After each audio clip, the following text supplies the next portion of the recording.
Talisay City Police, City of Talisay Traffic Operations Development Authority ug ubang mga buhatan sa kagamhanan nangandam alang sa mga kalihukan sa pagpahigayon sa ika-40th nga Kapiyestahan sa Señor Sto Niño sa Barangay San Roque, Talisay City karong weekend. Gisugdan ang ilang misa nobenaryo ni adtong Enero 16. Ug mga adlaw, Biyernes sa alas 5 sa hapon hangtod na sa alas 7 sa gabi, himuon ang solemn foot procession gikan sa kapilya ug moagi sa pipila ka daan sa Barangay Tangke ug sa Barangay San Roque.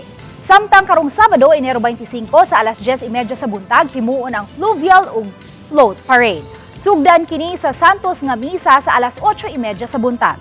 Mato ni Police Lieutenant Colonel Ipriam Paguyod nga moabot sa 40 ka mga sakayang pangdagat ang musalmot sa fluvial ug float parade.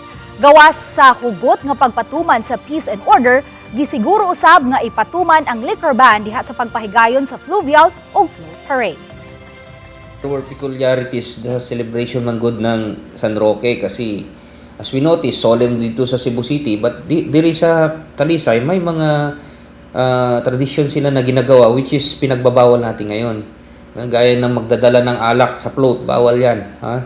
So we will be strictly implementing the local ordinance na sa bawal ang public drinking.